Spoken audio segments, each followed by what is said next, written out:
It is a very incredibly powerful cheat. The most powerful. The most powerful. It is the cheat of life.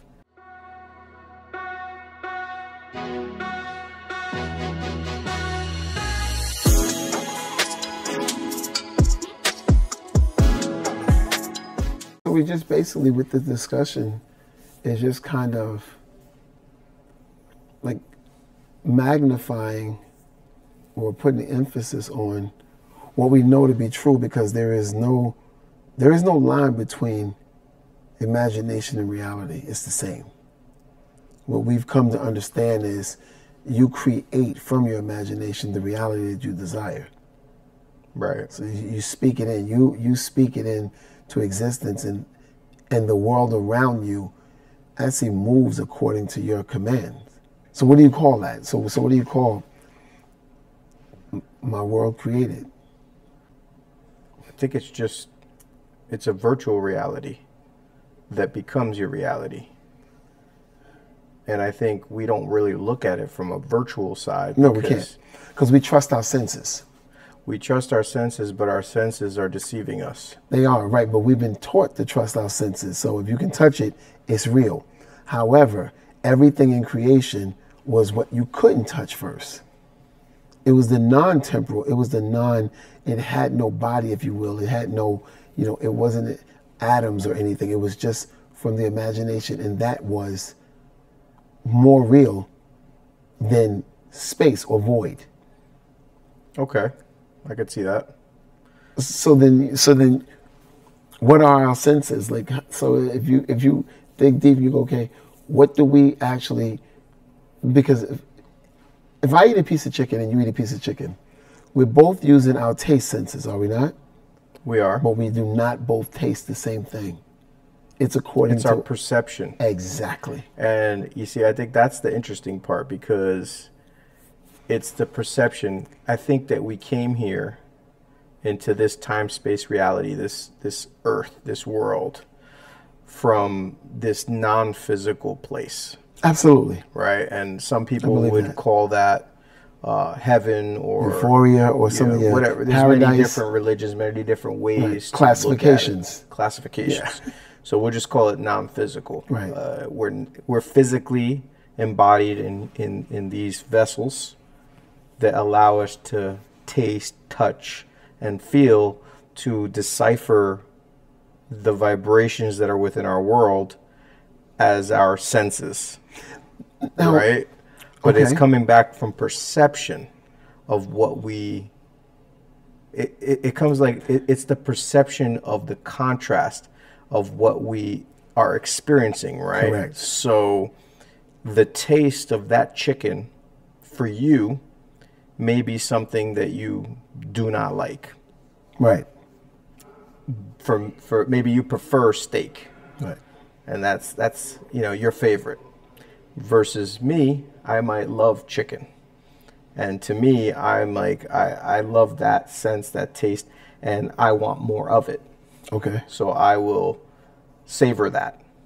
But for you, your deciding factor will say, no, I do not like this. Discard. Which is where that contrast is, right? So when you experience something that you know that you do not like, in whatever varying degree, right? Because it could be just I don't care for it, or I could be like, I completely despise it. Right. But there's varying degrees. I think we use our physical senses to determine these things. Okay. And then once we've determined whether or not we physically like something and want more, then we should continue to follow that path. Versus that, if we experience that contrast, most of us, myself included, depending on the subject, would, in essence,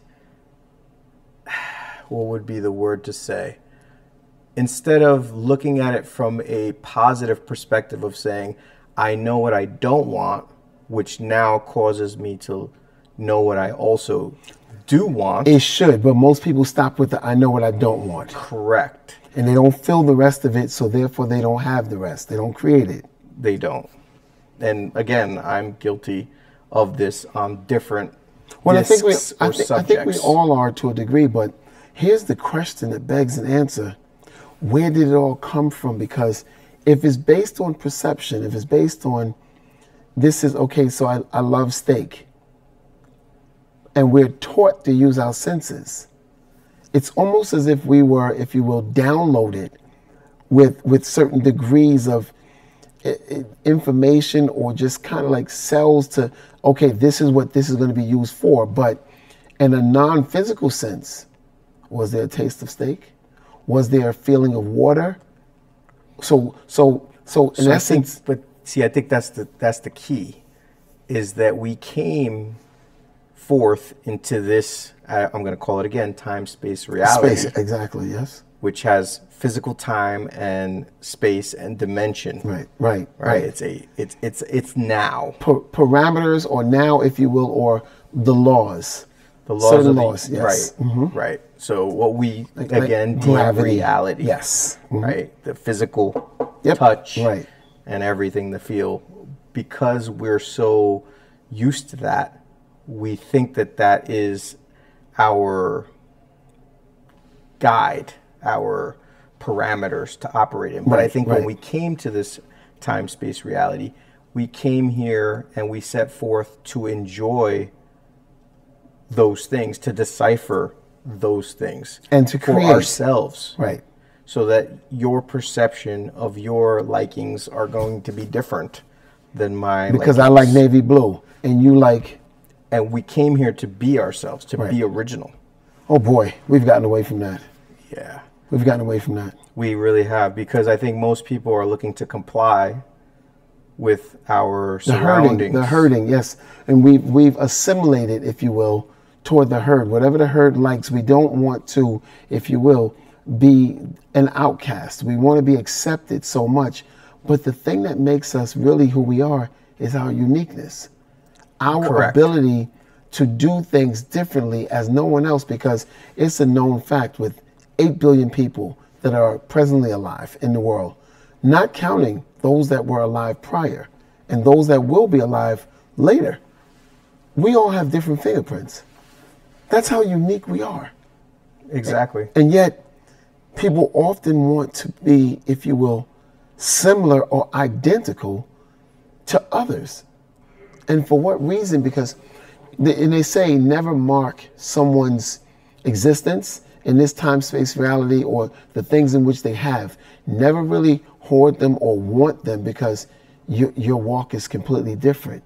Your outcome will be completely different. And the truth of the matter is, your belief system is completely different, which causes the variables of the degrees of, if you will, let's just say, playthings.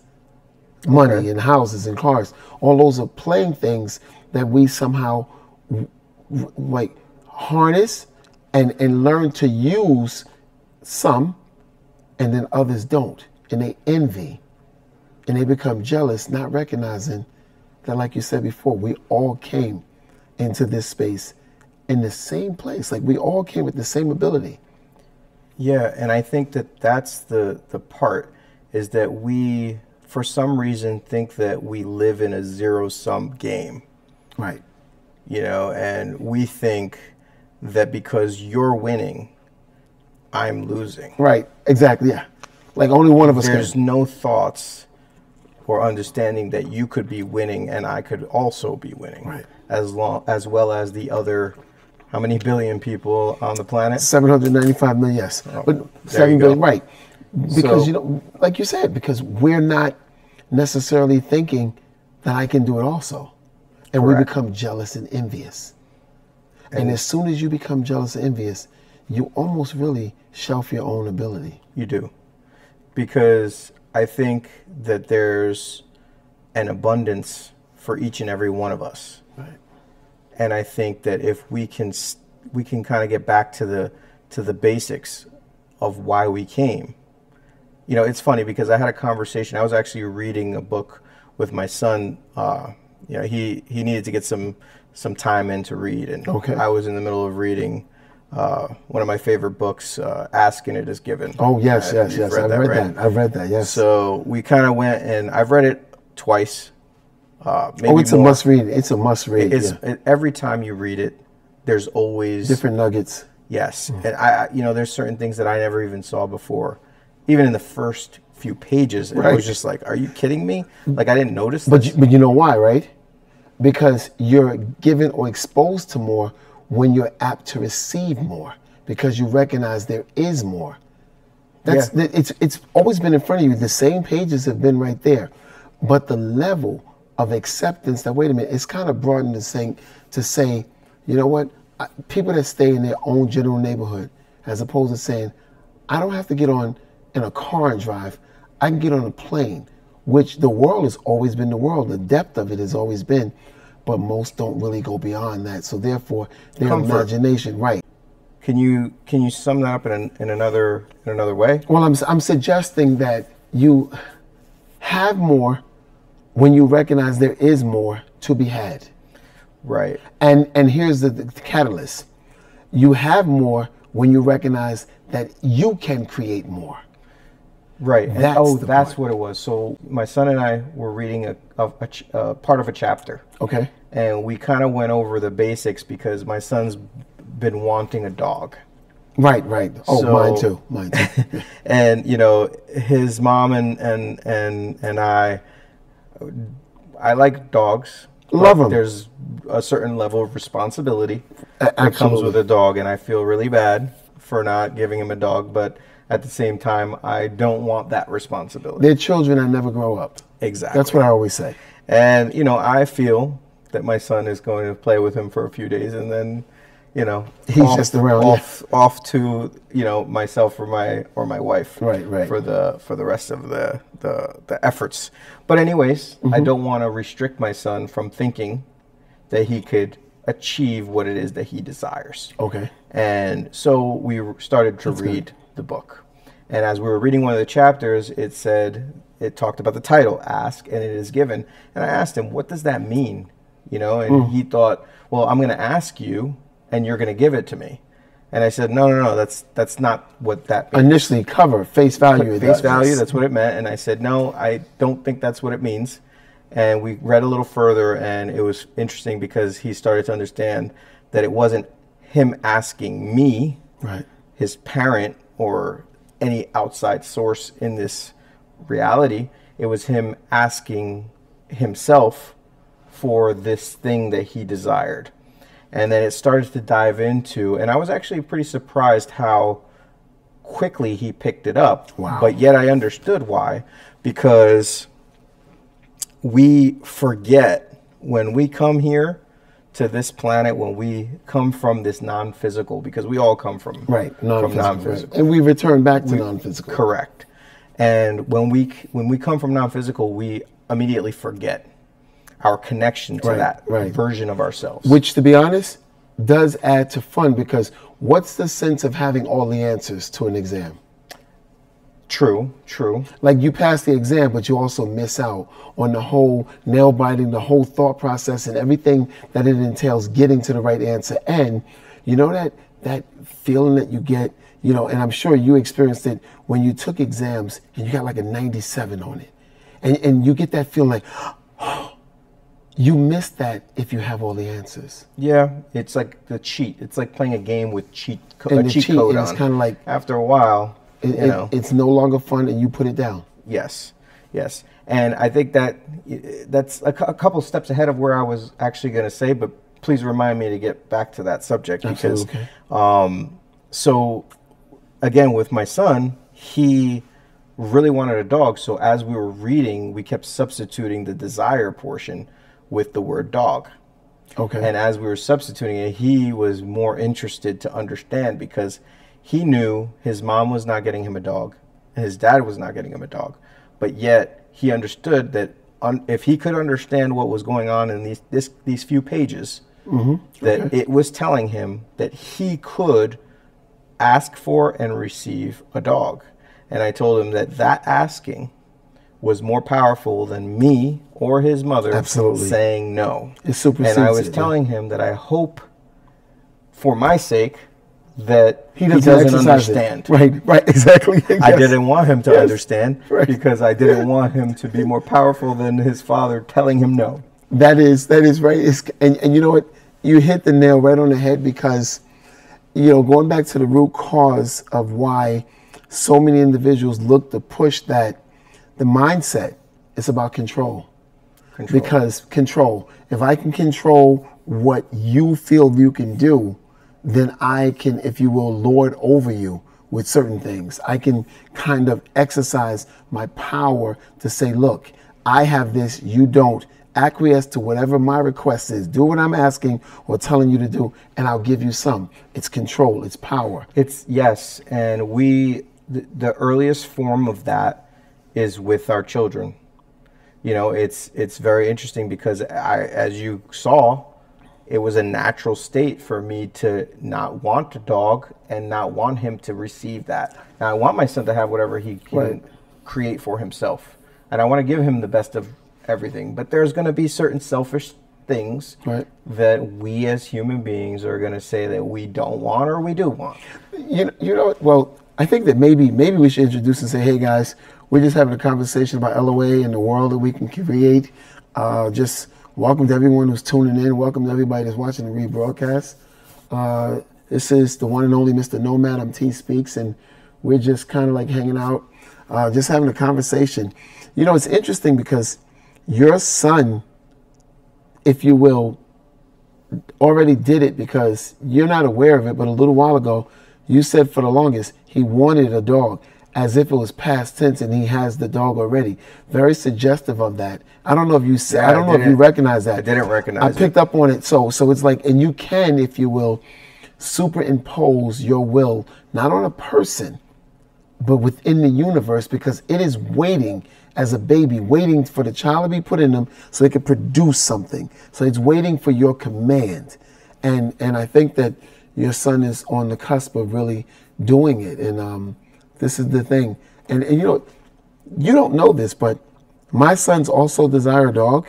Really? And I've been talking to them. Absolutely. Well, maybe we can get a community dog. But here's the thing. Because they have watched and they know pretty much, our business, and they know some of the things we do to the depth, the degree that they can, they have, in essence, already gotten a dog. It may not be physically going around the house, but when I walk in, I'll go, hey, did you walk the dog? And they go, yes, Dad, I already walked the dog. I fed the dog. And they get up in the morning and they say good morning to the dog. That's really, that feeling, that place right there is where it is. That is where reality really exists. See, you said it. You nailed. What's the saying? You hit the nail on the head. You hit the nail on the head. And the reason I say that is because you said a key word, and that's feeling. Feeling is that your son is feeling like he has the dog already. Exactly. And I think that's the biggest missing piece that we seem to have as human beings, as we forget. What we're really forgetting is to utilize our feelings to sift through our desires as a tool. It is a very incredibly powerful cheat. The most powerful. It is the cheat of life, if you would to say there was one. Yes, if there's a game and this was Grand Theft Auto, and I wanted to cheat on there to have every access to every weapon and cars and all that stuff, this is the cheat. This is the cheat for life, and it is to understand that it isn't what we say we desire by words. It's vibrating the energy and sifting left, as simply as left or right, yes or no, based on how we feel. Right. Does it feel good to go forward, or does it not? And that's the most simplistic way I could say it. However challenging, though. It is challenging because we get distracted with the world. We get distracted with our emotions. We start to feel, if you will, we'll have a feeling, quote unquote, oh, we feel this, and it'll be kind of gun-ho. So it's a level 10. And the moment something comes, an outside distraction, where we usually call it noise, whatever noise it is, anything that someone's saying or demanding, it starts to sprinkle a little bit of doubt. It starts to sprinkle if it doesn't happen. It's kind of like saying that you passed the test, having a party, celebrating it in the middle of everyone celebrating with you, turning the music off and walking out going, I may not have passed. Is that a good depiction? Yeah. It's kind of like in the middle of it. Just stop it and then get in the car, drive toward home because you rented a hall out, and then coming back and going, I think I passed. Let's party again. And there's a word for that. What's that? The word is resistance. Resistance. Self-created resistance. Sure. If you want to get more specific, absolutely. I would say so. If you want to keep it simple, then just plain old resistance. Resistance, okay. But again, it's all preference on how you want to look at it.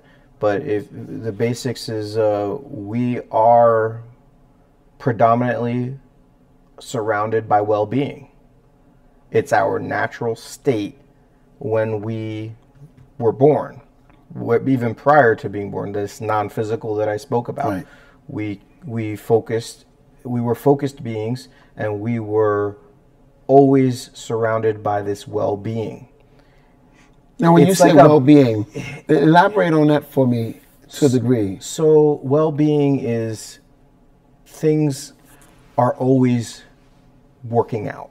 Okay. Like, is this like a peace or just kind of a calmness, or is this kind of a seamless motion? Like it just... It's like if you picture yourself getting into a canoe, okay, in the middle of a river that is a stream, right? And it has a flow.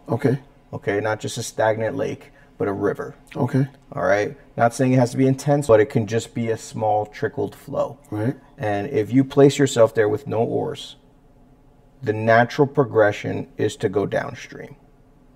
Indeed. So yes.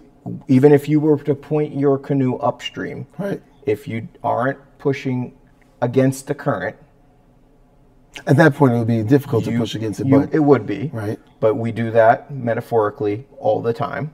You're right. You're right. And we choose that all the time. Why is that? Why do we choose that? Before we get into that, I just want to complete the thought, which is the boat will turn downstream and go on its own. Okay. That is well-being. Okay. That is well-being. And I know exactly. However you want to decipher it in layman's simplest terms, that's well-being. Well-being, okay. Well-being. It's a natural state of flow, just like the river is going to go downstream. You don't have to do anything to do it. You don't have to get your oars out. You don't need a motor. It's just naturally going to flow, right, unless you decide some friction to provide resistance by getting either a motor or oars or all this technology. You get a rope, whatever you want. Yeah. There's 1.5 million ways you could get out and just try to just push the boat up, whatever that is. Right. That is resistance. Why are we more prone to do that now? Why do you believe? That's a really good question. I have a suggestion of why. What is it? Again, I believe that programming from a very early state said fight for everything that you want. Fight for every step that you get. Fight for it. And we're programmed that nothing just happens. Everything is only going to be by the sweat of your brow, and it's going to be toward you, fighting for it and clawing for it. Mm-hmm. And we're not, and believe it or not, it goes opposite to who we are, because we're taught that, no, if you're a fighter, yes, I have to fight tooth and nail for everything I got in life. There's the program. I have to fight for it. It didn't just come. But we've experienced sitting sometimes and maintaining that emotion, that feeling like it's already happened, everything is well, and it is downstream. Not only does it give you a place of peace internally and allow you to see things differently, but it kind of moves you differently than when you're always fighting, because if I'm swinging, chances are my mind is not at ease. And it's, forgive me, but it just actually reminded me of that thing that I asked you to remind me of. I was still coming here 2 minutes left. Which you were right there, and what you said is we're taught out of it. Right. And normally, we're actually taught out of it from the ones that are closest to us. Our parents. parents, yeah. So we call it parenting. Right, right. But we're actually should be learning from our children, because they are in the closest form, even though they've forgotten where they came from. They were there more, but they more are recent. Closer to remembering than we are. And you know what? It's funny because I believe that there's definitely a valid point that you're making, because children are fearless. Children feel as if they can ask for something and they're supposed to be given it. And the moment you tell them to do X, Y, Z in order to get it, it's almost as if it's a malfunction. Like, I shouldn't have to do all of that to get it because I asked, and it's simple. It's there. Why can't we? And they don't understand, if you will, the word no. Right. And that, again, brings it back to my son. So as he's reading into this chapter and he's trying to understand why is it that he can't receive this thing that he wants, or how can he receive this thing that he wants, I had to explain to him that the resistance that he has, he's 8 years old, by the way, and the resistance that he has, unfortunately, I provided to him. My wife provided to him. His mother provided to him. Because I told him, or she told him, no, he cannot have a dog, because we didn't want it for our selfish reasons. Right. And because of that, he's listening to his parents and doing what he should as a child of, you know, even though he asks all the time. That goes back to what you said. But the resistance is me and his mother. So what I had to remind him and tell him is that you are doing everything that you should be doing. You should be ignoring me and his mother, which is a very difficult lesson. That's a hard lesson. But I told him he shouldn't be ignoring us in a physical world. Ignoring. Go back to origin. Go back to self. He needs to go back internally. Into his thought process. Into the non-physical. Into the non-physical, which is that thought process of when it comes into his mind. Pure positive energy. His mind is probably thinking, and I can't know, but a part of that resistance is probably, Mom said no, Dad said no. So he needs to suppress those thoughts internally for himself. And even though Mom said no, he needs to remind himself of who he is, that he can have a dog. Oh, you're unlocking the monster here. And I told him, I hope you don't figure this out. Because then I relinquish my power that I think that I have over his physical world, and he unlocks his internal power to receive the dog in whichever which way, and it's going to go in complete harmony. So most likely, I'm going to feel an urge to want to advocate for him to get a dog. And not only that, and I won't even realize it. As a way of, if you will, just knowing you and your son, the approval that you'll have for him being able to unlock this is going to warrant you to want to get him the dog anyway. So this is where all roads still point to success when we recognize who we are. Like there are no real obstacles except the ones in which we set up, the ones that we put in place. Exactly. And in another video, I'm not going to go into it now, but it actually reminds me. My daughter used this. Who? My daughter actually, she's 3 years older than my son. Okay. And you know, she's been wanting to do some sleepovers. Yep. You know how girls are. Yes, absolutely. You know, they want to hang out overnight and, you know, potato chips and movies and all this stuff. Oh, yes. You know. But as a protective father, you know, I'm hesitant. Not that I have any fear of certain people or anything like that. It's just caution. You know, again, it kind of goes back to your upbringing and your programming. I just got ready to say, there's the fear that you were taught. You know, I shouldn't be fearful, and I'm not fearful, but I almost feel like I have to be a fatherly figure. It's what I think the macho side of me should do. Which is a program. Which is a program, and it could be valid, depending on the situation. But I was hesitant, not knowing the situation, just saying no. No, no, no, no, no. Just like the dog. No, I don't want you to do this. And don't as our parents said, no, because I said so. It's no. Yeah. And again, I'm not going to dive too deep into it, but I mean, you're aware, my mother passed away when I was 14. Right. And it was a tough time, but it actually is caused a lot of my enlightenment over the years. So I'm very grateful. I have an active communication through prayer, or however words you would like to call it, with her. And I spoke to my daughter and I told her, I said, listen, you get your grandmother, my mother, to tell me that it's okay for you to sleep out with your girlfriends and have a party, and no problem, I will let you. No resistance, that'll be it, huh? No resistance. And what happened? Let's just say she was able to do it. She now has sleepovers. She now has sleepovers. Unbelievable. So, guys, this is remarkable. I'm getting the chills as we talk, because this is incredible. I think that's that connection with our non-physical selves. Right. With that collective consciousness, which again is a whole nother subject. Collective consciousness is that in which we actually draw that power. Right. It's where we're able to create worlds, including our own, and there's nothing wrong with that. You know what? And before we go, it's you're right, because, and I'm sure you guys have seen individuals who seem as if they're in their own world, like they kind of do things, if you will, outside the box, or I always say, recognize there is no box, and they kind of just go according to their own.